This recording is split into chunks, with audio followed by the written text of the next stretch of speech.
2 নম্বর Jalalabad union, 6 নম্বর word মহিলা সমাবেশ ও এই সমাবেশের উপস্থিত সভাপতি ও প্রধান অতিথি ও বিশেষ অতিথিবৃন্দ সকলকে সালাম ও শুভেচ্ছা রইল। আসসালামু আলাইকুম।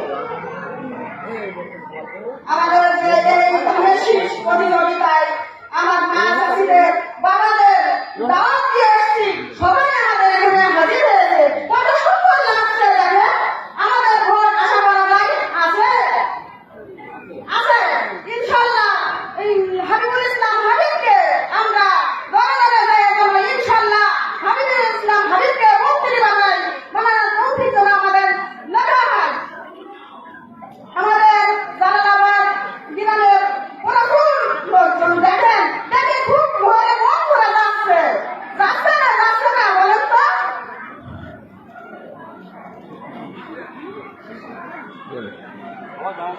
ধানের শিশি দলে দলে যেয়ে আমরা ধানের শিশি যেন ভোট দিতে পারি, দলে দলে যেয়ে আমরা যেন ভোট নিতেই পারি ইনশাল্লাহ। আমাদের মা চাষিদের 2-5টা করে ছেলেমেয়ে আছে, তাদের কোনো চাকরি নাই। এজন্য আমি চাই আমার বাপ ও চাচারা মন্ত্রী হয়ে যদি আসতে পারে, ধানের শীষ হাবিবুল ইসলাম হাবিব আমাদের চাকরির জন্য এগিয়ে আসবে ইনশাল্লাহ। আমি শেষ করলাম। বাংলাদেশ জিন্দাবাদ, জিন্দাবাদ, ধন্যবাদ।